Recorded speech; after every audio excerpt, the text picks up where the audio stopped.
221/2023, de conformidad con lo dispuesto en el artículo 134 de la Constitución Política de los Estados Unidos Mexicanos, la propaganda, bajo cualquier modalidad de comunicación social que difundan como tales los poderes públicos, los órganos autónomos, las dependencias y entidades de la administración pública y cualquier otro ente de los tres órdenes de gobierno, deberá tener carácter institucional y fines informativos, educativos o de orientación social. Las personas servidoras públicas tienen en todo tiempo la obligación de aplicar con imparcialidad los recursos públicos que están bajo su responsabilidad, sin influir en la equidad de la competencia entre los partidos políticos. Instituto Nacional Electoral.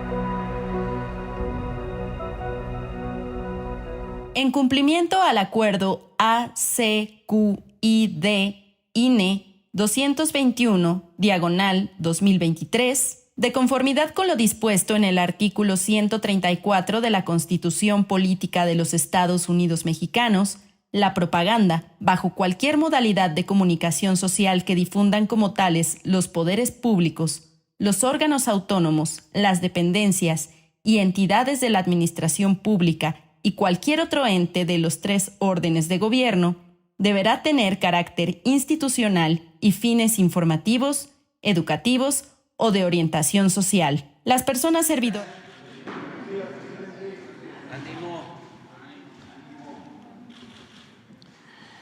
Bueno, pues nos tardamos porque sí pegó muy fuerte el huracán en Guerrero, en la Costa Grande, en Acapulco, en Tecpan, en todo ese tramo de Tecpan a Acapulco, Coyuca, de Benítez,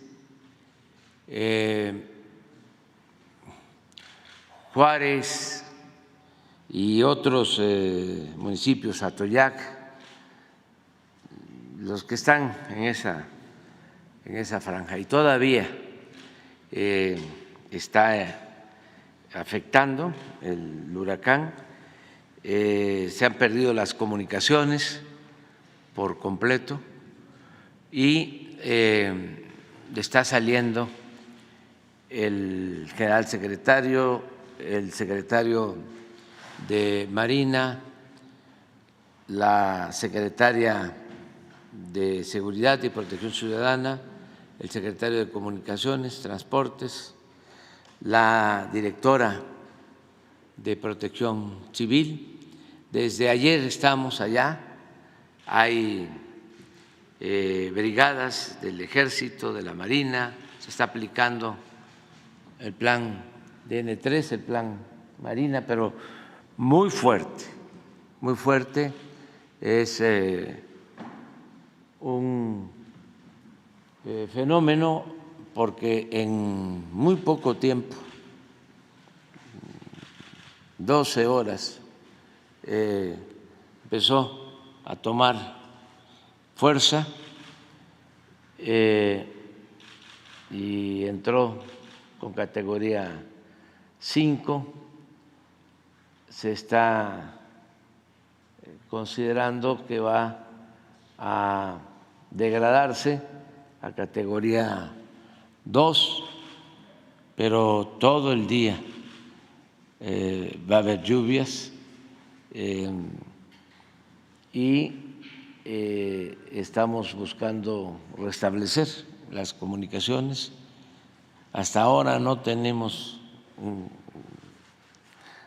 datos sobre pérdida de vidas humanas, pero no hay comunicación, no sabemos. Sí, daños materiales,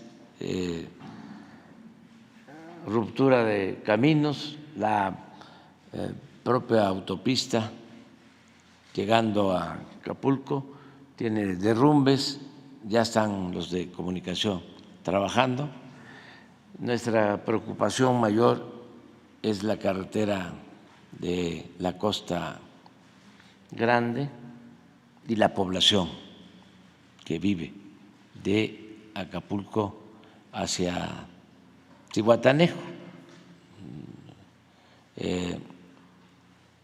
Ya se está estableciendo comunicación y vamos a dedicarnos todo el día de hoy a estar pendientes y a seguir llevando a cabo el operativo de rescate, de apoyo a la población afectada. Eso es. Sí, se aplicó desde ayer. Hay marinos, albergues, se está trabajando. Yo ayer, cuando me informaron de que era un fenómeno, porque pocas veces, según los registros, se desarrolla así un huracán tan pronto y con tanta fuerza. Entonces a las 8 de la noche envié un comunicado, pero nos habían informado de que entraba de 4 a 6 de la mañana y no, entró a las un poco después de las 12, tocó tierra y muy fuerte. Entonces estamos en eso, vamos a estarles informando. Y ahora pues vamos a la sección de quién es quién en las mentiras. Vamos a procurar por esta situación de emergencia que sea lo más breve posible y abrimos para preguntas y respuestas. Adelante. Con su permiso, señor presidente, buenos días a todas, a todos. Esa es la sección Quienes quieren las mentiras de la semana. Primero decir un abrazo al pueblo de Guerrero por el paso del huracán, toda nuestra solidaridad. Vamos a iniciar. En redes sociales difunden falso despegue de avión de la nueva aerolínea mexicana de aviación. Es por todos conocido que cualquier proyecto que emprende el presidente Andrés Manuel López Obrador y su gobierno ha sido motivo de críticas, descalificaciones, mentiras y campañas de desinformación por parte de sectores conservadores en medios de comunicación y redes sociales. En un video difundido a través de la red social X y otras, se observa el momento del despegue de un avión que pierde una rueda de su tren de aterrizaje. Quienes distribuyeron este video aseguraron que se trataba de un avión de Mexicana de Aviación que había sufrido ese percance, lo cual es falso. Mexicana de Aviación todavía no realiza vuelos. En realidad, el video que circula en redes sociales data de 2020 y corresponde al vuelo 8684, lo estamos viendo en la pantalla, de la aerolínea Air Canada, que partió el 6 de enero de 2020 de la ciudad de Montreal, en Canadá, pero tuvo una falla técnica y perdió una rueda del tren de aterrizaje durante el despegue y se vio obligado a regresar al aeropuerto. Mexicana de Aviación es una empresa nueva de participación estatal mayoritaria, cuyo propósito es mejorar la calidad y cobertura de los servicios aéreos, así como impulsar la conectividad en el mercado donde existe demanda, lo que representará un motor de crecimiento, desarrollo y competitividad a nivel nacional e internacional. Pero aquí no pararon las mentiras contra Mexicana de Aviación. También difundieron la mentira de que estafó a quienes compraron vuelos para viajar en la aerolínea. Esto es una vil mentira y además es un disparate. Mexicana de Aviación no ha iniciado la venta de boletos, puesto que se está a la espera de que la Agencia Federal de Aviación Civil de Estados Unidos entregue el certificado de operador aéreo para iniciar operaciones y con ello la venta de tickets. Lo que sí hay que informar, son reservaciones, pero de ninguna manera todavía hay venta de boletos de la aerolínea. Pero como siempre, este tipo de mentiras que se difunden en redes sociales y en medios de comunicación nos dan la oportunidad de informar que esta aerolínea a cargo del Estado mexicano será inaugurada el sábado 2 de diciembre de este año y ofrecerá viajes a 20 destinos: Cancún, Monterrey, Guadalajara, Tijuana, Campeche, Chetumal, Mérida, Puerto Vallarta, Ixtapas, Zihuatanejo, Cozumel, Los Cabos, Hermosillo, Ciudad Juárez, Villahermosa, Huatulco, Oaxaca, Acapulco, Mazatlán, La Paz y León.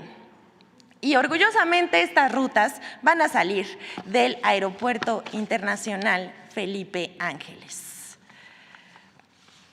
Y bueno, pues vamos con la siguiente. Bueno, ya saben, mexicanos a favor de la corrupción y la impunidad y en contra de la CFE. Otra vez, por curioso que parezca. El pasado 18 de octubre de 2023, Mexicanos a favor de la corrupción y la impunidad, asociación civil ligada a Claudio X González, opositor al gobierno del presidente López Obrador, publicó un pseudoreportaje titulado "Contamina CFE 17 veces más por encima de la norma de salud. La consecuencia, muerte por cáncer". Así tituló este pseudoreportaje y además lo difundió ampliamente por internet, haciéndolo pasar por algo novedoso, cuando en realidad se trata de un refrito, ya que fue publicado originalmente el 6 de julio de 2022 bajo otro título. En el texto hace mención a la central termoeléctrica Presidente Plutarco Elías Calles, afirmando que se viola la norma de salud, pero esto es falso. En materia de emisiones a la atmósfera, la central de Petacalco cumple con la norma de Semarnat. Además, cuenta con estaciones de monitoreo de calidad del aire que operan de manera continua. La información generada se entrega mensualmente a la Profepa, sin ningún contratiempo. La descarga de agua residual utilizada para el sistema de la central de Petacalco cumple con lo establecido en la Ley de Aguas Nacionales, los términos y condiciones de las concesiones otorgadas por la Comisión Nacional del Agua, así como la norma 001 de Semarnat vigente relativa a las descargas de agua. Además, este texto sin fundamento denuncia supuestos daños o riesgos a la salud de la población por esta mentira de que contamina, pero sus afirmaciones son falsas. Y es que así son los de Mexicanos a favor de la corrupción y en contra de la CFE. Vamos con la siguiente. Con esta vamos a concluir. Vamos a informar sobre la cargada de los medios a favor del Poder Judicial en la discusión sobre la extinción de fideicomisos del Poder Judicial. La cobertura y el espacio que los medios y en redes le han dedicado al tema de la extinción de fideicomisos del Poder Judicial y de las protestas de los trabajadores habla por sí sola. Vamos a ver esta gráfica. Más de la mitad de las notas publicadas de prensa, en radio, televisión y en internet han sido sobre este tema. La inmensa mayoría para cuestionar la medida y señalar que se trata de un golpe contra el Poder Judicial. Aquí podemos ver cómo de las 23.073 notas publicadas por todos los medios entre el 16 y el 23 de octubre, más de 12.800 de ellas estuvieron dedicadas al Poder Judicial, es decir, 55% del grueso informativo esta semana. Entre ellas, más de 5.000 sobre los actos de protesta, 22%. Pero bueno, vamos a dar un par de datos más. Queremos mostrarles un video que recogió el Canal 11, al cual agradecemos la aportación para esta sección. Recogió testimonios de asistentes, pero ¿qué creen? Ninguno pudo responder a la pregunta de cuáles de sus derechos, como dicen los voceros del conservadurismo, legisladores, senadores y también miembros de la oposición, columnas, etcétera, ¿cuáles de sus derechos laborales se verían afectados por la cancelación de los fideicomisos? Vamos a ver este video. ¿Usted sabe de qué fideicomisos parte su salario o conoce sobre este tema? Mira, son varios realmente, son varios los que se integran. No te puedo decir a ciencia cierta de cuáles son y de qué forma verán reducidos, digamos en qué porcentaje. O sea, él no te puede decir en qué fideicomisos, porque de todos nos dan conceptos. Para integrar apenas los 8, 7 mil pesos que ganamos. ¿Usted sabe cuál es el fideicomiso específico que le resta el derecho a la salud? Son 13, pero tal vez el número 1. El fideicomiso es el de seguro de separación, el seguro de... No, ahorita se me fue. ¿Usted conoce qué prestaciones laborales y el número de fideicomiso en el que se ubica? Esa información exacta no conozco bien los tecnicismos de los fideicomisos. Sí nos están afectando nuestras prestaciones laborales. ¿Qué fideicomiso dice en la parte de...? Mire, el fideicomiso en especial no lo conozco. ¿Cuáles son las prestaciones que se ven eliminadas, que usted conoce, que se ven eliminadas con el... Yo no soy la persona apropiada para responder esa pregunta. No soy la persona adecuada. No tengo toda la información. Bueno, hasta aquí esto, solamente una precisión a esto que se está diciendo desde el año 2014. De los fideicomisos con los que cuenta el Poder Judicial, se han erogado 0 pesos en este tipo de conceptos como gastos médicos, comidas, compensaciones, etcétera. Por cierto, como último dato y para cerrar la sección, uno de los oradores de la marcha de protesta fue el magistrado Reyes Rosas. ¿Ustedes saben quién es? Pues es uno de los que liberaron al fiscal de Morelos, Uriel Carmona, acusado de encubrir un feminicidio. Así lo reveló la revista Polemón. Hasta aquí la intervención de hoy. Muchas gracias, presidente. Es cuanto. Gracias, buen día.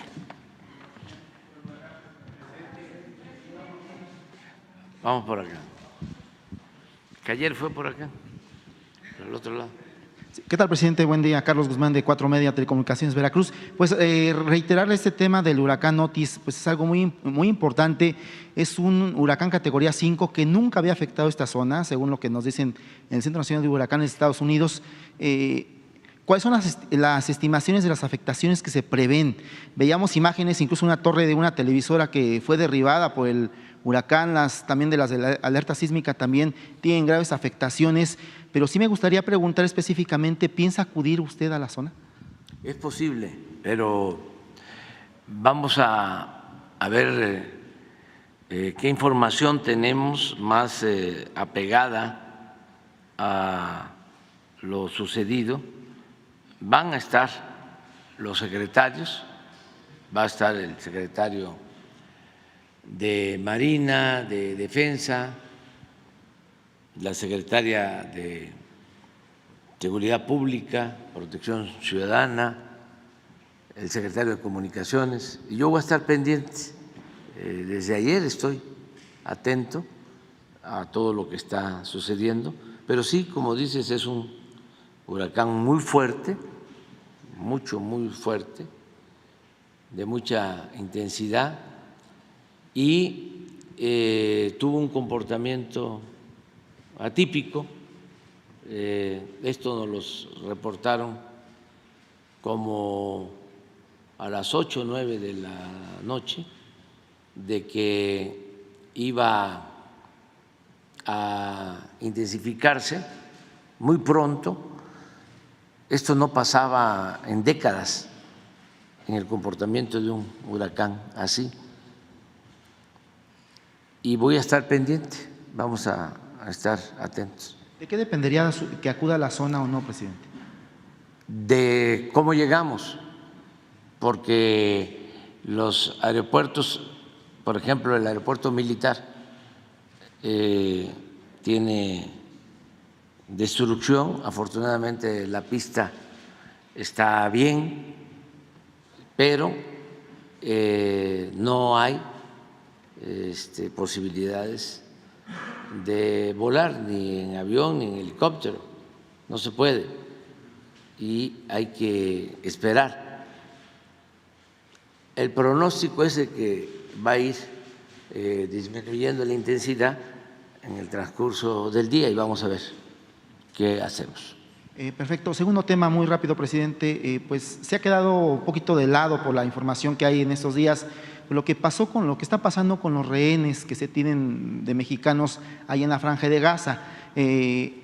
Antes del jueves o viernes, si no mal recuerdo, hubo una comunicación del grupo Hamas o Hamas, como le quiera mencionar, de que a los países que actuaran o estaban actuando neutralmente los iban a tratar de alguna forma preferente, de alguna medida, a los que tenían como rehenes. En el caso, obviamente, de los que no, los iban a tratar como si fueran israelíes. Y sé que tiene que ser muy discreta el tema de la cuestión diplomática y las negociaciones, pero ¿con quién se está trabajando, presidente? ¿Con Qatar, tal vez, como lo que pasó con los que ya liberaron de Estados Unidos, los rehenes de Estados Unidos? Estamos trabajando todo el tiempo. Está la secretaria de Relaciones Exteriores, Alicia Bárcenas, tratando este asunto. No queremos informar más sobre esto, queremos actuar de manera prudente, pero sí estamos buscando la liberación de 2 personas que tenemos datos de que están detenidas, 2 personas. Estamos en eso. Y en el caso de la médica que estaba en la Franja de Gaza con límites con Egipto, ¿no hubo posibilidad de sacarla ahora que se abrió el cordón humanitario? Hay un bloqueo completo, no se está permitiendo la entrada de nadie, ni de ayuda humanitaria. Así está la situación. Y ya para terminar, un tema local, bueno, sé que le van a preguntar de los fideicomisos y lo que pasó ayer en el Senado de la República y la posición de algunas senadoras de Morena, pero yo quiero ser en el tema de justicia. Usted hablaba del fiscal Samarripa, de lo que es el caso de Guanajuato, que se ha reelegido 15 años. En el caso de la Ciudad de México está por darse la designación de Ernestina Godoy. Usted la conoce en alguna medida, tiene éxitos en muchos temas, pero la ratificación significa que esté otro periodo, si no me recuerdo, son 4 años más en el cargo. Tiene ahí el problema del tema del feminicidio. Sí han bajado las estadísticas, platicaba con el senador Clavioto la semana pasada, que estuvieron por allá activistas de la fiscal de la Ciudad de México. ¿Puedes preguntar su opinión respecto a la fiscal Ernestina Godoy? ¿Debe de permanecer en el cargo, no debe permanecer, aparte de la cuestión política que usted la conoce? Muchas gracias. Pues opino a favor de ella. Van a votar en contra los opositores, pero pues tengo que decir lo que pienso. Siempre digo lo que pienso. Es una extraordinaria abogada, una mujer íntegra, honesta, incorruptible, de lo mejor. La conozco desde hace muchos años, pero pues hay una oposición conservadora que no está de acuerdo con que continúe. Ellos quisieran ahí meter a estos abogados corruptos, ¿no?, para proteger intereses de la oligarquía y de la delincuencia. Imagínense que Ernestina tuvo que ver con la impartición de justicia en toda la corrupción de los edificios, los departamentos, el famoso cártel inmobiliario, todo un negocio que tenían los panistas en Benito Juárez y en otros lugares, en otros sitios, en otras delegaciones o demarcaciones, donde daban permisos a las empresas inmobiliarias para construir sin cuidar normas ni procedimientos, y si hacían 20 departamentos, esto para que la gente lo entienda, les entregaban 2 o 3 o 4. Ese era el acuerdo. Entonces, Ernestina descubre esto, sanciona, inicia procesos en contra de estos corruptos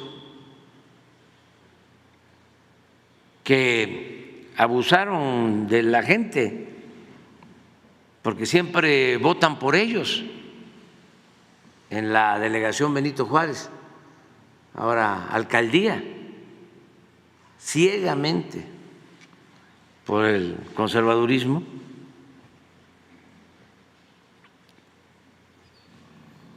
De manera fanática, aunque sean corruptos. Ya les he platicado de cómo creo que yo una vez o 2 gané en la delegación Benito Juárez, pero nunca se ha ganado el gobierno delegacional, que ahora se llama la alcaldía. Nunca. Una vez estábamos muy bien posicionados en la ciudad y acababa de darse un escándalo de corrupción. Creo que el delegado de la Benito Juárez y una comitiva se habían ido a un mundial, sí, todo un escándalo.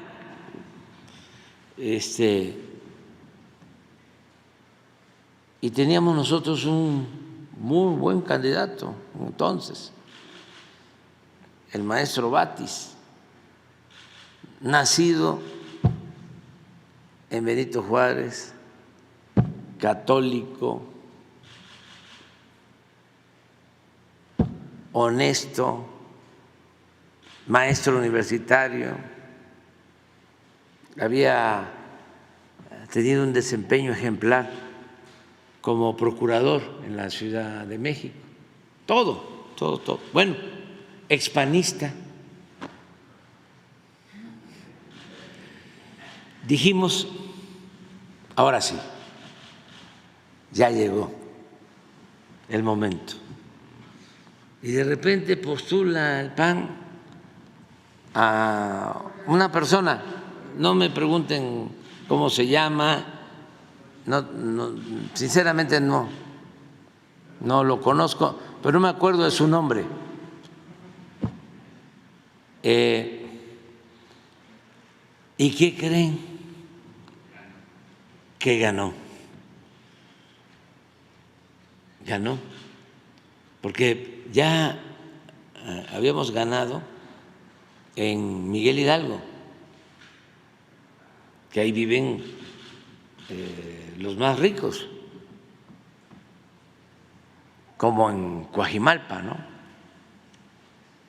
Pero Benito Juárez es algo especial porque no viven los más ricos, es una clase media,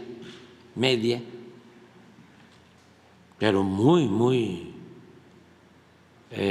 conservadora. Con todo respeto, y además son libres, pues. Pero hay que explicar todos estos fenómenos sociales que se dan en el país. Entonces, ahora que se da a conocer todo este escándalo de corrupción,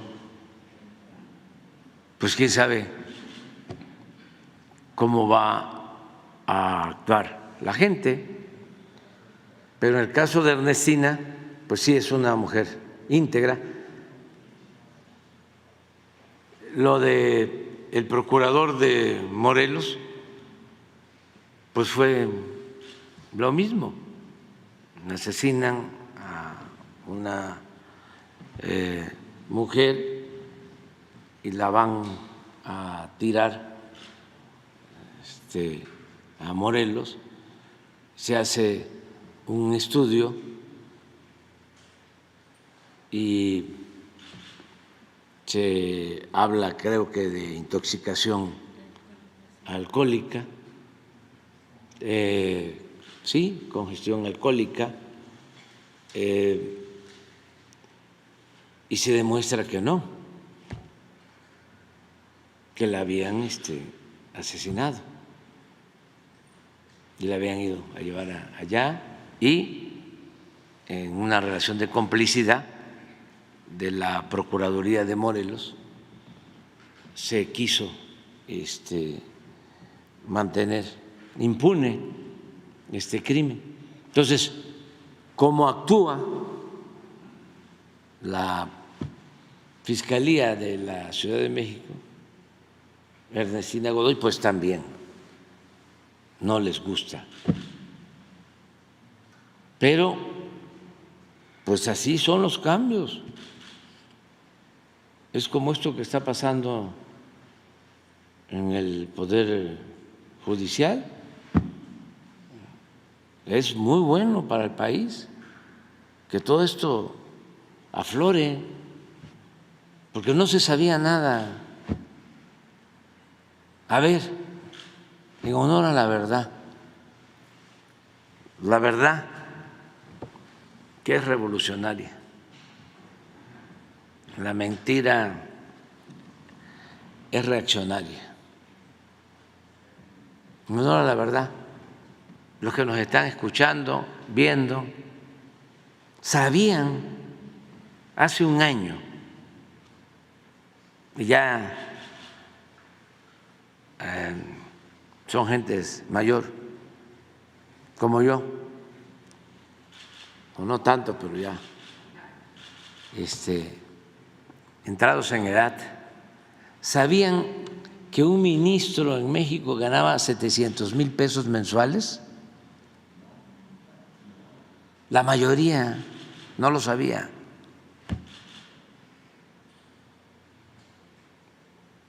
Porque eran secretos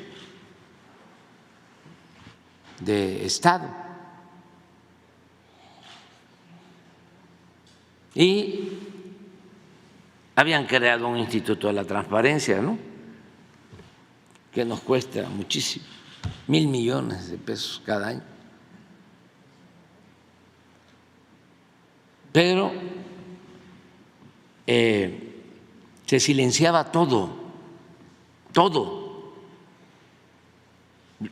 El control de los medios de información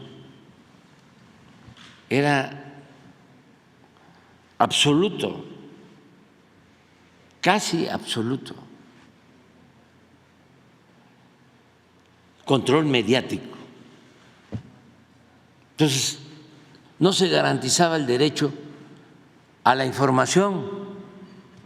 El pueblo no tenía información,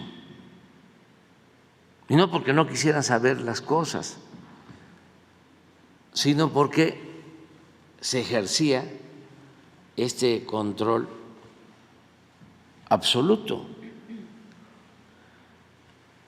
Era el gran acuerdo de la cúpula del poder económico y del poder político. Y todavía, ahí están. Esto que acaba de dar a conocer Elizabeth, de cómo los periódicos, la radio, la televisión, defendiendo privilegios.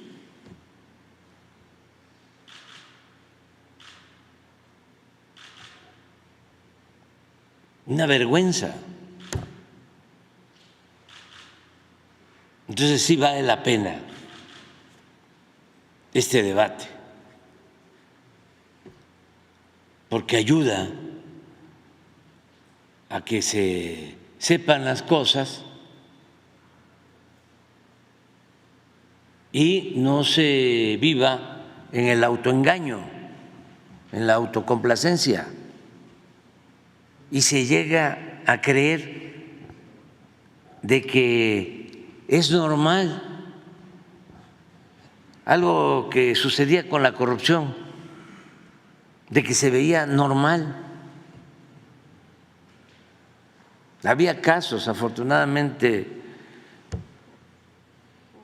muy pocos, en donde se le decía a los hijos: estudia para que cuando seas grande seas como don fulano, un reverendo ladrón. Se ponía eso como ejemplo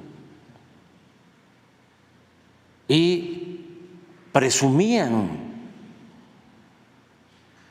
de ser corruptos, no perdían su respetabilidad.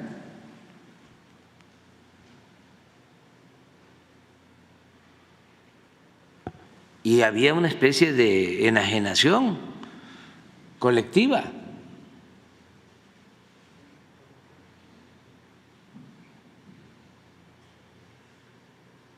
¿Cuánto tienes? ¿Cuánto vales? Y el que no tranza no avanza. ¿Y cómo has progresado? Te ha ido muy bien de estudiar en una escuela pública, ahora ya vives en Las Lomas, ya tienes departamento en el extranjero y ya tienes tus carros de lujo en tu mansión, tienes 4 o 5 carros de lujo. Y en una de esas hasta te puedes comprar un yate. ¿Cuánto cuesta un yate? Pero yo recuerdo que el que costaba más hace como 5 años, que escribí un libro de un mexicano, costaba, no, el de Joaquín es un barquito ahí, es como un cayuco. No, estamos hablando de un yate que de una persona que, como he finado, ya no voy a hablar de él, pero y además ese es rico de toda la vida, de abolengo, pero costaba $300 millones y ni siquiera navegaba en los mares mexicanos, navegaba ya en el Mar del Norte, y cuando llegaba a un puerto salía toda la gente del puerto a verlo y ya se sabía que era de un magnate mexicano. $300 millones. ¿Cuánto es en peso? Bueno, ahora el peso está muy fortachón, pero de todas maneras, ¿cuánto? 5.500 millones de pesos. 5.500 millones. Y ese yate fue hecho de manera especial, le pusieron unos estabilizadores. Estamos hablando pues de todo esto, ¿no? Unos estabilizadores, una especie de amortiguadores para que el oleaje, ¿sí?, no lo moviera, o sea, que podían estar brindando, ¿sí?, y no se caía ni una gota de vino, de coñac o de champaña, como si no pasara nada. Esa era una de las extravagancias de ese yate. Pero eso era la aspiración de muchos. Por eso se enojaron cuando dije de que había un sector aspiracionista. No, así es. No es que no se quiera superar, ¿no?, una persona. Yo estoy a favor de la movilidad social. ¿Qué es la movilidad social? Sí, es el que el hijo del campesino, del obrero, del comerciante, del profesional, con trabajo, con estudio, de conformidad con la ley, pueda ascender en la escala social. Eso era lo que había antes. Y con la política neoliberal, ¿sí?, se destruyó, porque para poder ascender se tenía que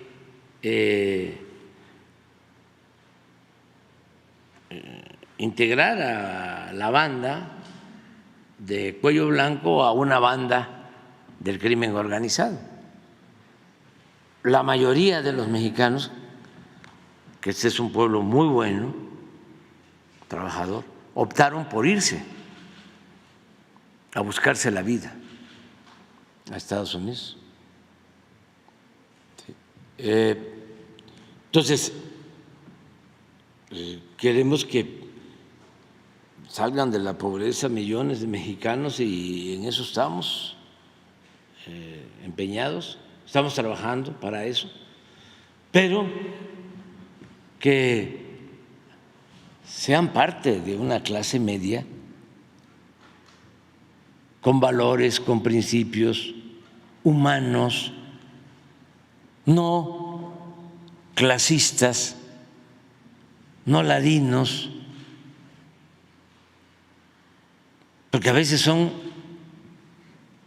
hasta peores que los que heredaron fortunas.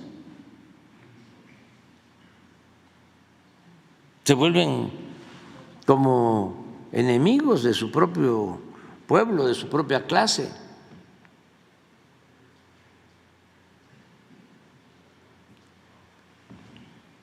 Esto es lo que se tiene que ir viendo, ¿no? Por eso es muy bueno este debate. Escuchaba yo un trabajador ahora que decía, es que nosotros ganamos 7, 8 mil pesos, y lo creo. O sea, del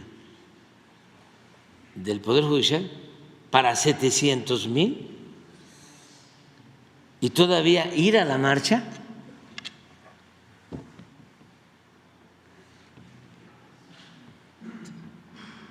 Entonces falta información, mucha información en los medios, por eso hacen mucho daño. Mucho daño, o sea, nosotros los hemos padecido.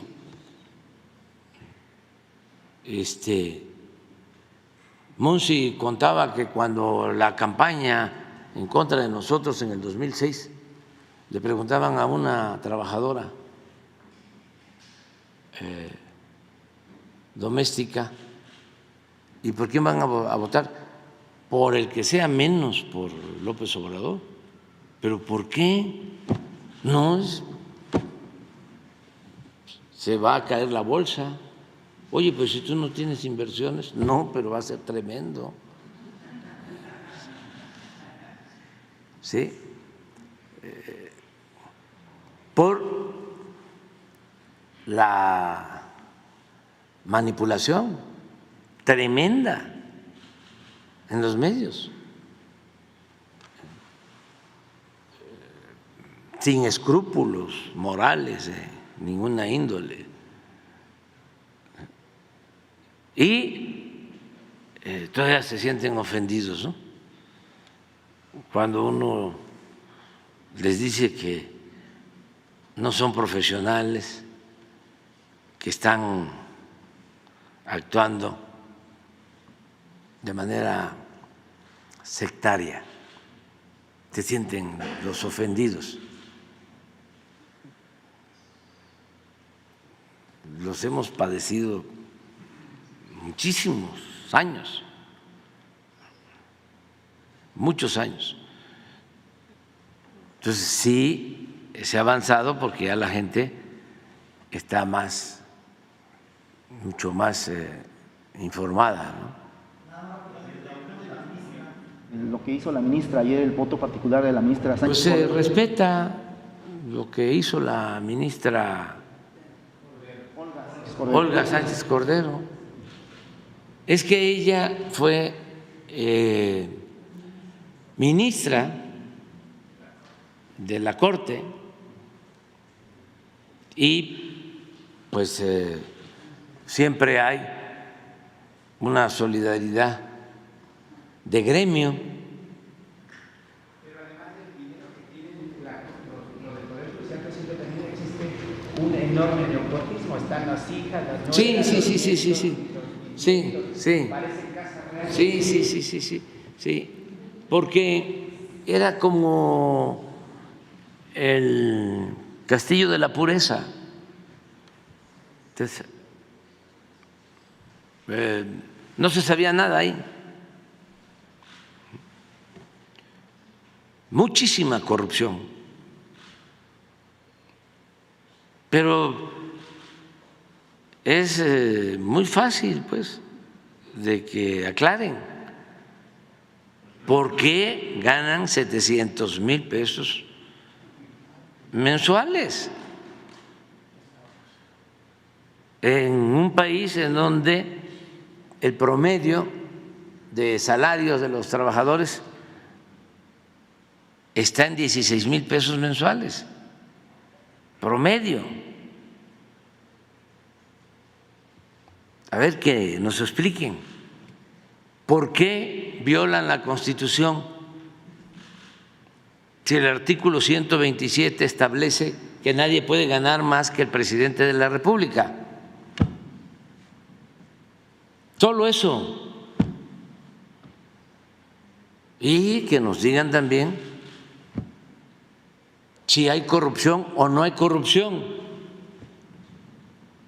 Si los jueces, magistrados, ministros no son corruptos, con algunas excepciones, que nos digan. Porque no es corrupción el que un ministro esté interesado en que una empresa no pague a la hacienda pública, que es de donde vive ese ministro, que es donde recibe un sueldo ese ministro. No es corrupción el que él esté actuando, protegiendo a quien debe pagar 25,000 millones de pesos de impuestos y que por ese tipo de influyentismo y de protección quieren que se cancele ese pago legal. Estoy hablando de los de arriba. Ahora, magistrados, lo mismo. Magistrados que defienden a las empresas extranjeras que quieren apoderarse de la industria eléctrica nacional para cobrar tarifas de luz afectando a la mayoría del pueblo de México, y a ese magistrado se le paga con dinero del presupuesto, que es dinero del pueblo, y además está ahí emboscado defendiendo solo intereses de minorías corruptas. ¿No es corrupción eso?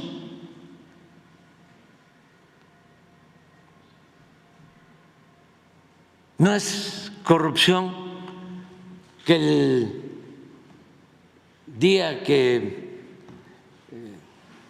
resuelven sancionar en Estados Unidos a García Luna, ese mismo día el Poder Judicial le descongelan las cuentas a su esposa? ¿No es corrupción eso? ¿No es corrupción lo que vemos cada 15 días de jueces que liberan a delincuentes con criterios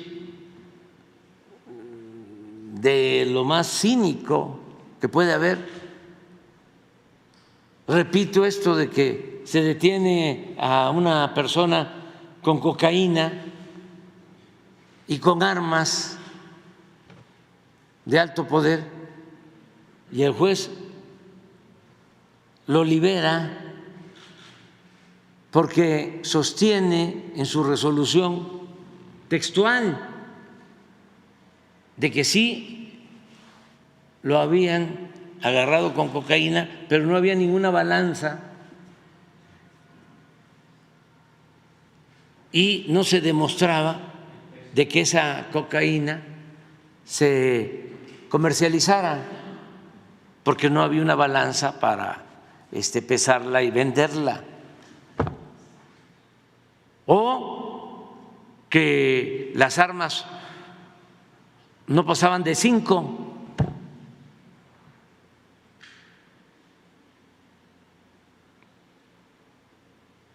Entonces, ¿no creen ustedes que se requiere una reforma en el Poder Judicial?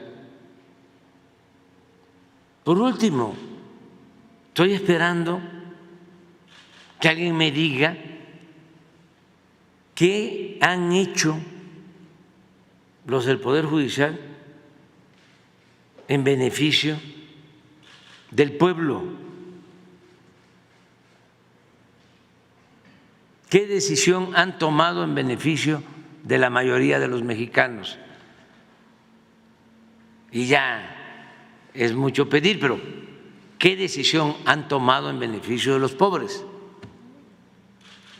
Nada, al contrario.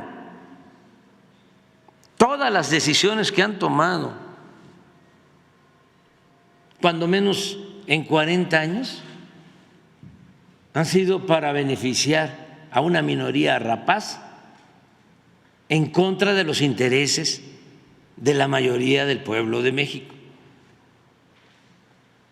¿Qué hicieron cuando el salario mínimo, que no está en la Constitución de que el salario tiene que ser justo, remunerador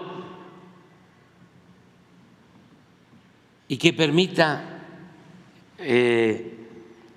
satisfacer las necesidades de una familia? ¿Y qué hicieron ellos? para que no se deteriorara el salario como sucedió en 40 años. Nada. ¿Qué hicieron para evitar que se privatizaran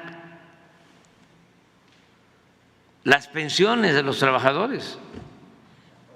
Ayer hablábamos con los maestros. Si no se modifica, si no se resuelve el problema de esa ley que aprobó Calderón con la señora maestra Elvester, cuando un maestro se jubile va a recibir el 30% de su sueldo. Y saben que se acudió a la Corte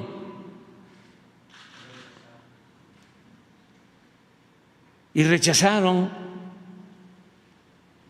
todos los recursos que se presentaron y muchas otras cosas. Lo que hablábamos de la guardería ABC, tristísimo lo que sucedió. Este exministro Cosío fue de los que votó en contra para que se castigara a los verdaderos responsables, porque Cosío es filopanista, propuesto por Fox y apoyador de Calderón, y ahora de Claudio X González, de todos ellos. Me da hasta mucha satisfacción decir que somos distintos, porque la verdad actúan de manera deshumanizada, muestran, ¿no?, su desprecio al pueblo y además son muy hipócritas, muy hipócritas, muy corruptos. Imagínense, es como el mundo al revés. Los corruptos tienen una asociación para combatir la corrupción.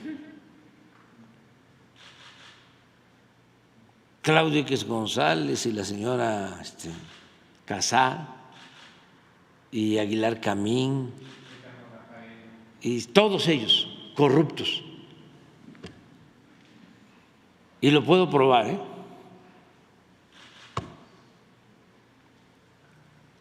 Y se dan baños de pureza.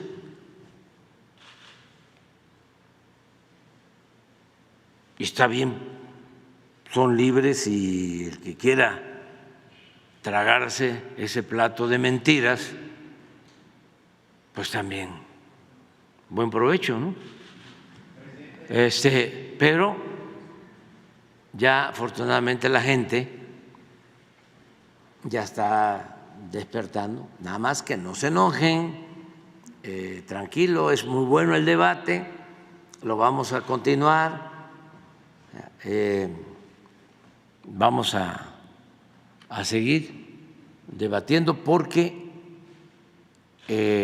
la transparencia es una regla de oro de la democracia, y así vamos limpiando, vamos informando, vamos concientizando, vamos purificando la vida pública. Hablaba yo de todos estos estereotipos, ¿no?, que se fueron estableciendo, de que si no eres corrupto eres un tonto, si tienes un cargo y no robas eres un tonto, no pierdas la oportunidad, no se te va a volver a presentar, no estés pensando en los demás, piensa en ti. El pueblo es malagradecido, el pueblo no reconoce nada. Por último, el que se mete a Redentor termina crucificado. No, no, no, no, no, no, no. No te metas. Haz tu vida. Piensa en ti, piensa en tu familia. Esos son los estereotipos. Y si vas a salir, échale ganas. Y se acuerdan cómo decían, ¿no? De que, sí, el que no tiene dinero es porque no trabaja, ¿sí? Es porque es un flojo, un indolente. ¿Sí? Y se acuerdan también lo que decían, no les des pescado, enséñalos a pescar. Si no hay agua, no hay pescado. Sí. Una vez se enojaron mucho conmigo porque dije, y es en esa lógica, sí, de no les des pescado, que eso lo trajeron, ¿no?, como un dicho oriental, y lo aplicaban para todo. Y yo pues una vez dije, a ver, si uno tiene una mascota que ya acá en todas las casas hay y se les quiere mucho, ¿sí?, un gatito, ¿sí?, un perrito, una mojina. ¿Cómo se llama? Jesús tiene, no, que el blanquito que es como un ratoncito, que lo quiere muchísimo, ¿no? O sea, de los niños que pues ni modo que le digas, ¿no? Sí. Vete a buscar tu comida, ¿no? Trabaja. No, pues uno, ¿sí?, le tiene que dar, ¿no?, su agüita, su comidita. Claro, no se puede distribuir la riqueza que no se tiene. Hay que producir la riqueza, pero eso lo hacen todos los mexicanos. ¿O quién produce la riqueza? Nada más los que invierten capital, también los trabajadores. O sea, y a veces eso no se toma en cuenta. Entonces, se produce la riqueza, claro que todos tenemos que trabajar y todos tenemos que apostar a que haya producción. Las naciones avanzan cuando producen. Sí, claro, se tiene que impulsar la actividad productiva y de esa manera, ¿sí?, hay empleo y hay salarios y hay bienestar. Eso es lo ideal. Pero en nuestro país, con millones de pobres, ¿qué no vamos a ayudar a los más necesitados, a los más desposeídos? Y cuando ingresen al proceso productivo formal, porque claro que trabajan, nada más que en sus actividades para el autoconsumo, para la sobrevivencia, mientras todos tienen empleo, mientras todos tienen seguridad social, pues el Estado tiene que ayudar. Esa es la distribución de la riqueza, la distribución del ingreso. Para eso es el Estado. Y eso es lo que tenemos que seguir haciendo. Esa es la filosofía. Y siempre digo, no es quitarle a los de arriba, es abajo los privilegios, arriba los de abajo, que no significa abajo los de arriba, significa abajo los privilegios.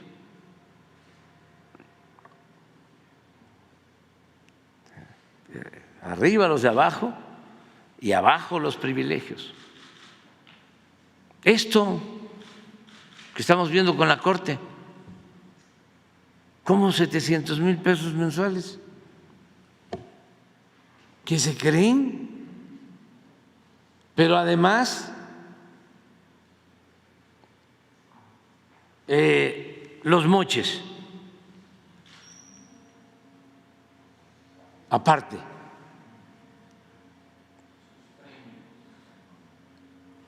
Por los favores que llevan a cabo. Entonces, tenemos que seguir insistiendo en que el Poder Judicial se moralice, que le hace falta. Desde hace tiempo y ahora que ya se está atendiendo el asunto, ir al fondo. Y como la corrupción, no es nada más castigar al corrupto, es estigmatizar la corrupción, que no se piense que eso es normal, que no se establezca como forma de gobierno, como estilo de vida, no permitirlo. Eso es lo que considero va a ayudar mucho. Y además quiero aportar que efectivamente muchas personas están muy agradecidas por todos los programas sociales porque ha subido mucho su calidad de vida. Y estoy hablando a todos los niveles, desde el nivel bajo hasta el nivel medio, aunque lo critiquen los del nivel alto. Bueno, soy Sandra Aguilera de Grupo Larsa Comunicaciones y Despierta Quintana Roo. Presidente, COFEPRIS ha estado enviando las alertas de lo que he estado denunciando de los médicos que hacen únicamente una maestría y no estudian cirugía plástica para que no sigan operando. El doctor López-Gatell aquí mismo lo ha dicho en reiteradas ocasiones de que es muy peligroso y que esa maestría no es válida. La Cámara de Diputados ya aprobó esta ley y la mandó a la Cámara de Senadoras. Sin embargo, presidente, quisiera ver si usted nos pudiera recomendar con la licenciada Isis González Suárez, que es la directora consultiva de la Oficina General, que tenga en cuenta que una opinión positiva salvará muchas vidas. Y aunque digan que ya está en la ley, porque ese es su pretexto, que ya está en la ley, que tienen que tener la especialidad, no la cumplen, simplemente no la cumplen. Sigue muriendo muchísima gente y al aprobar el Senado esta ley, pues se van a evitar muchas muertes. Por otro lado, quiero hacer de su conocimiento que hace apenas unos días falleció Yuritsi Gabriela, igual por una mala praxis de uno de estos médicos que estudió, y así como ella han muerto muchas personas. El gobernador de Veracruz nos comentó que exactamente en Veracruz no tenía denuncias en la fiscalía, pero que si había denuncias en otros estados, que él lo iba a conjuntar para poder quitar esa cédula cédulas profesionales en todo el país. Yo no sé qué se pudiera hacer, presidente, para que hacer una reunión otra vez con el gobernador de Veracruz o con el fiscal de Veracruz para reunir todas estas denuncias que hay, porque hay muchísimas, presidente, en todo el país. Ya ve que en Tijuana hubo en Tamaulipas, en la Ciudad de México, en Ecatepec, bueno, en todos lados. Y por otro lado, presidente, quiero agradecer porque en el asunto de esta chica que se puso muy enferma, yo le quiero agradecer al doctor Gustavo Reyes Terán y a Ana Margarita Sánchez y a Patricia Hernández del IMSS por su interés por querer salvar la vida de ella, ya que ella estuvo muy grave y tuvo muerte cerebral. Intentaron salvarlos todos, ellos intervinieron, estos doctores, pero desgraciadamente falleció. Y bueno, esto era lo que yo le quiero pedir, presidente, y además que hagan algo para que en TV Azteca de Veracruz dejen de anunciar, igual que en Facebook, dejen de anunciarse estos charlatanes que con la gente que los ve creen que van a quedar hermosas y no se dan cuenta que no son médicos. ¿Qué se podría hacer en esto? Y se me podría recomendar con el fiscal de Veracruz y con el gobernador, porque cuando lo vi fue hace ya 2 años, presidente. Esa es mi primera pregunta. Bueno, pues en los 3 casos, lo del Senado, lo del apoyo del sector salud, que continúe, y lo de la entrevista con el gobernador de Veracruz, nosotros ayudamos. Muchas gracias, presidente. Bueno, por otro lado, presidente, hace unas semanas el colectivo Amor por Nuestros Desaparecidos dio a conocer un campo de exterminio en el ejido de La Retama, en Reynosa, Tamaulipas. Se encontraron restos que fueron cocinas y fosas clandestinas. Este ejido fue comprado casi en su totalidad por el exgobernador Francisco Cabeza de Vaca a través de una de las empresas fachadas que él tiene, donde supuestamente instaló energía eólica, asociándose con una empresa llamada Acciona. Son datos obtenidos de la UIF. Las autoridades han dado a conocer que se tienen más de 1 tonelada de huesos, de restos óseos, presidente, más de 1 tonelada, pues no sé cuántos cuerpos podrían ser ahí, pero eso fue lo que se encontró. Es del dominio público que el exgobernador Cabeza de Vaca pues saqueó el Estado y es relacionado con el crimen organizado, la extorsión y despojo de varios empresarios, tanto en Tamaulipas como en Puebla. Las personas más beneficiadas con Cabeza de Vaca son los exsenadores Javier Lozano, quien orquestó el despido injustificado de 44,000 trabajadores de Luz y Fuerza del Centro, quien además tiene abierta una carpeta de investigación por violar los derechos de los trabajadores. Y también está Roberto Gil Suart, quien tiene abierta una carpeta de investigación en la FGR por enriquecimiento ilícito. Quisiéramos saber el estatus de estas carpetas. Yo ya las tengo investigadas, están abiertas, todavía están activas, pero no se ha hecho nada. Yo me imagino que las tienen pues guardadas por alguna razón, presidente. Por lo anterior mencionado, es evidente que el exgobernador dejó al frente de la Fiscalía a Irving Barrios Mojica, estamos hablando de otro fiscal, personaje de negro historial, recordado por el michoacanazo y queriendo repetir lo mismo con los funcionarios morenistas, además de permitir la impunidad, como por ejemplo en el asesinato del papá de mi compañero Carlos Domínguez. En el Poder Judicial, tanto en el Consejo de la Judicatura como el Pleno del Supremo Tribunal de Justicia, el exgobernador metió a sus allegados para tejer un entramado de impunidad que permanece.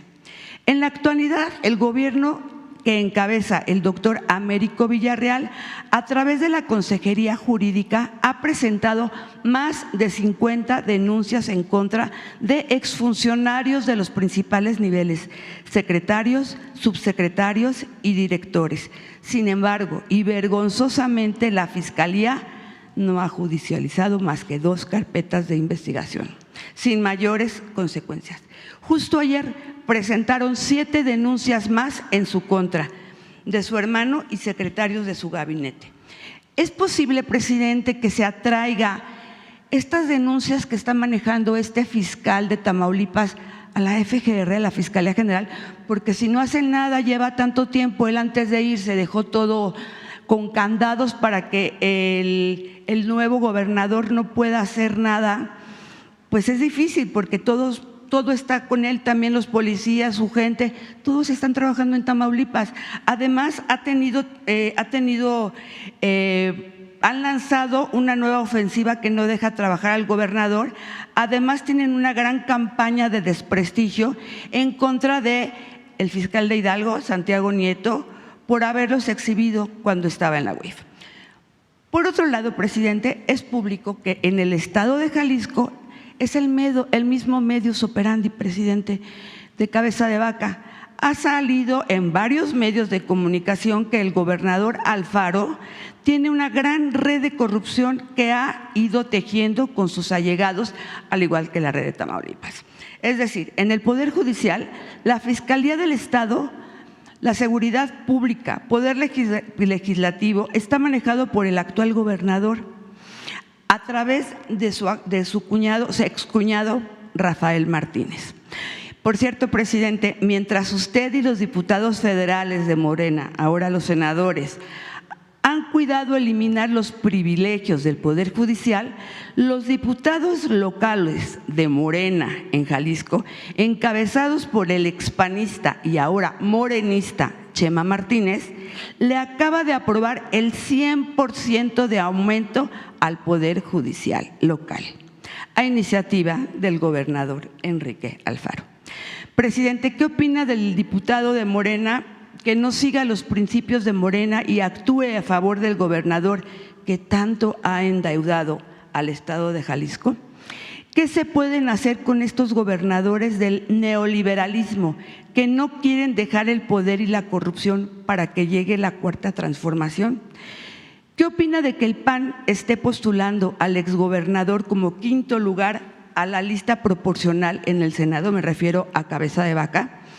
Y si su gobierno ha investigado por qué tantos desaparecidos que posteriormente son encontrados incinerados en todo el país. Recordemos que Jalisco ocupa el primer lugar en desaparecidos y Tamaulipas el segundo lugar. Muchas gracias, presidente. Pues ya investigué. Ya hiciste la investigación. En todo lo que podamos nosotros ayudar, nada más la recomendación de que busquemos no utilizar en la medida de lo posible, somos libres, no hay censura, pero que no nos metamos en la politiquería, porque esta conferencia tiene mucho prestigio. Entonces, no nos metamos porque vienen las elecciones. Ya ustedes se dan cuenta.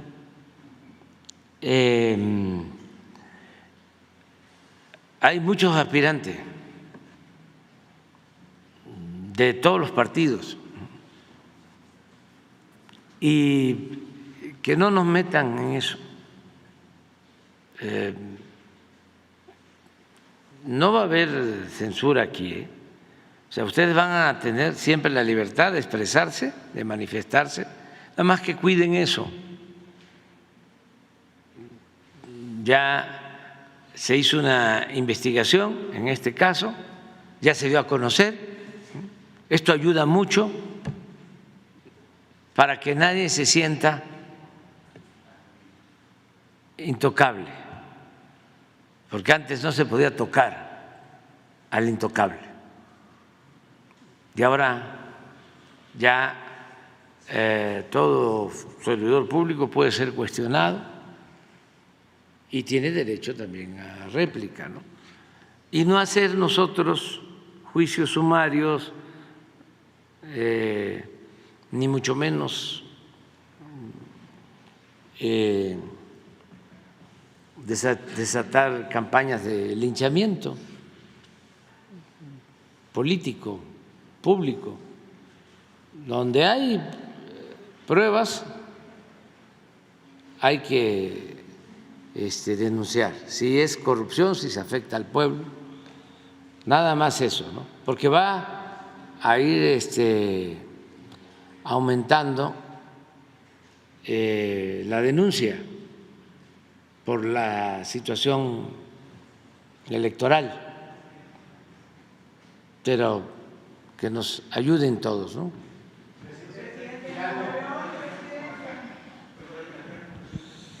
Sí, gracias, señor presidente. Demián Duarte, de Sonora Power, la revolución que llegó del norte. Señor presidente, bueno, por alusión, el otro día que estuvo aquí la secretaria María Luisa Albores, pues yo no pude estar, tenía que estar de regreso en Hermosillo por razones que son irrelevantes. El asunto es que yo le quiero, bueno, preguntar a usted, señor presidente, una vez que ya se presenta este informe, que se da a conocer además que hay una denuncia penal contra Grupo México por negligencia. Lo que queremos saber en Sonora es, bueno, ¿qué se puede esperar? Mire, señor presidente, parte de los datos que ofreció la Secretaría de Medio Ambiente y la Procuradora Federal de Medio Ambiente también es que hubo negligencia en el manejo de los famosos jales que están relacionados con la mina, que persisten las secuelas, es decir, que la gente que está enferma en la zona del río, que son 9 municipios, está enferma justamente por la negligencia de la compañía. Ahora, hay un balance que habla de que la compañía tendría que aportar alrededor de 20.500 millones de pesos, el equivalente a más o menos 1.100 millones de dólares. Creo que por falta de recursos no se puede quejar la compañía. Hoy se da a conocer un informe en donde en el trimestre reciente, bueno, obtuvo ganancias por 3.650 millones de dólares, ¿no? Entonces, seguramente mucho de las utilidades que se estiman alrededor de 12.000 y hasta 15.000 millones de dólares por año, la compañía podría retribuir, válgame pues, a la región que ha sido afectada por su operación. Señor presidente, es un tema, como usted sabe, muy relevante para nosotros. Yo insisto, son 9 municipios, es la esencia de Sonora. El río afectado se llama Río Sonora, por cierto. Afecta a Hermosillo, incluso a nuestra capital en la parte rural, como se hizo ver. Afecta a Ures, que fue la capital del estado. Afecta a Arizpe, que fue también la capital del estado en el pasado. Es decir, se esmeró, al parecer, esta negligencia de la compañía Grupo México en dañar la esencia de lo que es Sonora y a la población de nuestra sierra, de nuestro río. Y bueno, la verdad es que lo menos que esperamos en Sonora es la retribución y la reparación del daño al final de cuentas, señor presidente. Ya se está trabajando en eso. La vez pasada no solo se dio a conocer el informe, sino se preguntó lo que sigue y se acordó de que la secretaria de Gobernación va a coordinar una mesa para que participen tanto los servidores públicos de la Secretaría del Medio Ambiente como de la Procuraduría del Medio Ambiente y representantes de las comunidades afectadas.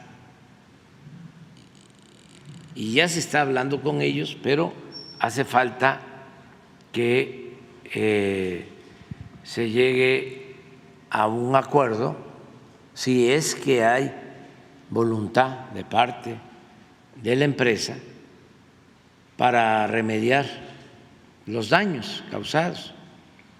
En eso estamos. Yo creo que mañana podríamos informar sobre el avance.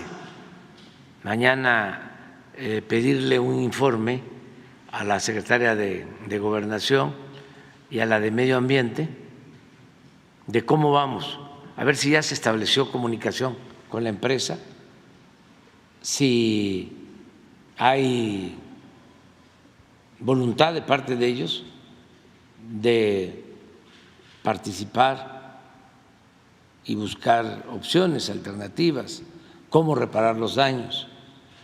lo que tiene que ver sobre todo con la salud de la gente y la limpieza del río Sonora y todo lo que se vaya a requerir de acuerdo al diagnóstico, al estudio que se llevó a cabo. Tengo entendido que la propia empresa pidió el que se estableciera una mesa o que querían tratar el tema pues, en Gobernación y me consultaron, yo dije que sí, que se vaya viendo, no para ganar tiempo, no para volver a lo mismo, ¿no? De la simulación, sino para atender realmente el problema, ¿no? En eso estamos. Sí, es fundamental la voluntad política, por supuesto, de su gobierno, presidente, para darle final a este penoso asunto que nos ha afectado tanto. Y por supuesto, ¿no? Se trata justamente de que se llegue a los acuerdos, que al final de cuentas todas las partes pues salgan satisfechas. Incluso, bueno, ha habido, usted sabe, ¿no? Brotes de inconformidad, la perspectiva de que pudiera haber bloqueos, hay quien exige la cancelación de la concesión de la compañía. En fin, una serie de cosas que, bueno, yo me comprometo a estar ahora sí aquí mañana para escuchar atentamente ese informe y poder informar también a las comunidades allá en Sonora. Señor presidente, el tema económico es una parte muy significativa de su gobierno. Mire, datos que nunca se dan a conocer. Vimos con atención el crecimiento relacionado al mes de agosto, ¿no? Sigue nuestra economía fuerte, pero el Fondo Monetario Internacional, fíjese qué interesante, ¿no? Que sea ahora el Fondo Monetario Internacional que lo diga, habla de que México es la economía con mayor crecimiento, mejor empuje y que tiene una expansión más notable, tanto a nivel de los rankings internacionales como a nivel del fortalecimiento de lo que es nuestro mercado interno. Eso es muy relevante porque, mire, este año, cuando cerremos el 2023, México va a ser la economía número 12 del mundo. Vamos a rebasar, de acuerdo con estas previsiones que hace el FMI, a la economía de Australia y a la economía de Corea del Sur. El año pasado rebasamos a España, como seguramente usted tomó nota, y se habla de que México pudiera convertirse en el año 2024 en una de las 10 mayores economías del mundo, incluso rebasando a la economía de Rusia. Ese creo que es un tema muy relevante. Mire, le traigo el tema a colación porque evidentemente tenemos una gran oportunidad con esto de la relocalización de inversiones, el famoso nearshoring, del que hemos hablado aquí reiteradamente. El gobernador de mi estado anda incluso en este momento, Alfonso Durazo, en una gira por Europa, justamente promoviendo la posibilidad de que lleguen más inversiones de alta tecnología, que empresas de logística se puedan establecer en Sonora. Y el gobernador hizo un planteamiento hace 3 semanas a su administración de que se creen las condiciones para establecer una suerte de corredor industrial a imagen y semejanza de lo que se ha hecho en el istmo de Tehuantepec, justamente para que las empresas que ya disponen del abasto suficiente de energía, con esto que se llama el Plan Sonora de Energías Renovables, que las empresas que ven a Sonora como una oportunidad por la cercanía que tenemos con Arizona, que es el estado que está justamente, bueno, en el foco o en el centro de este nuevo desarrollo industrial y tecnológico, bueno, pues tengan además el incentivo de tener ciertas ventajas tipo fiscal para instalarse en la región. Es una pregunta abierta, señor presidente. ¿Qué está en la mente de su gobierno hacer justamente para convertir esto en realidad? Y mire, ya estamos en Arizona, así que yo le voy a preguntar de una vez, para soltar el micrófono. Ya se definió la Serie Mundial. Arizona, que es nuestro vecino y es nuestro equipo local, además de Sonora, va a competir con los Rangers de Texas, con el ingrediente adicional de que hay un mexicano.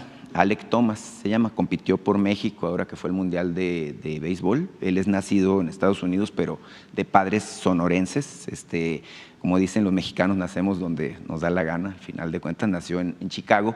Sin embargo, él ha vestido los colores de México.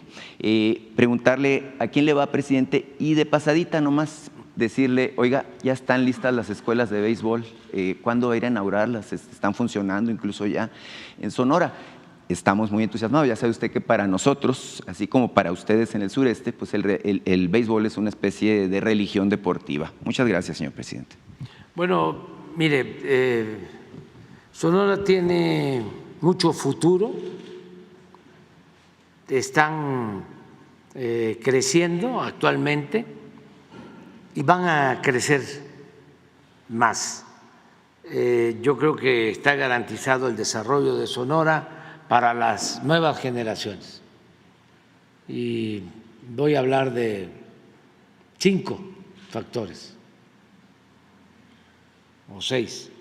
Primero, el pueblo de Sonora, que es un pueblo trabajador, emprendedor, eso es una riqueza. Segundo, Sonora aporta minerales estratégicos para el desarrollo futuro. Tiene litio, eso es lo segundo. Ya estamos trabajando en la tecnología para quitar la arcilla y poder utilizar el litio. Tercero, ya están en construcción las plantas para generar energía, sobre todo la planta solar, y ya están los proyectos para 3, 4 plantas más y para líneas de transmisión. 4, gas. Ya está otorgado un permiso para una planta de licuefacción en Puerto Libertad. Ya estoy hablando, ahí llevo 4, ¿no? 5, la cercanía con Arizona, son 500 kilómetros de frontera y se decidió que Estados Unidos establezca en Arizona su centro de producción de semiconductores, que son muy importantes para todo lo que va a significar el desarrollo industrial futuro.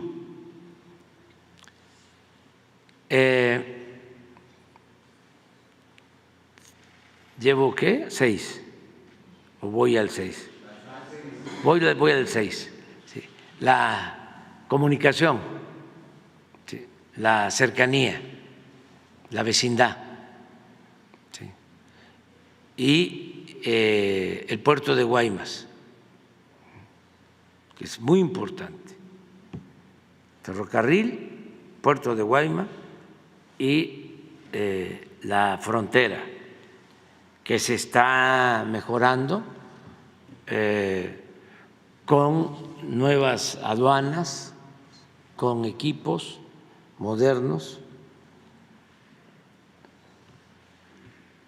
Y dejé al final algo que para los sonorenses, para los mexicanos, es muy importante. Con toda la reconversión industrial, uno de los recursos mineros más demandado va a ser el cobre. El cobre, ¿sí? Porque toda la industria automotriz va a necesitar de 3 a 5 veces más cobre de lo que se utiliza actualmente. ¿Y dónde está el cobre?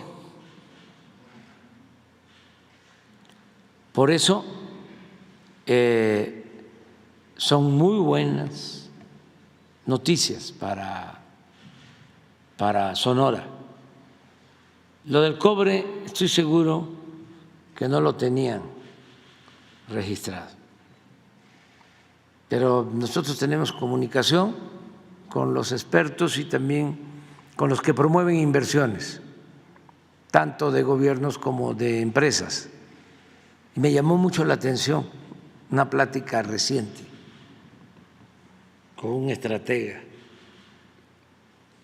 de Finanzas. Vino a tratarme varios temas, pero dos en particular. Tenía mucho interés. Cobre y el Istmo de Tehuantepec.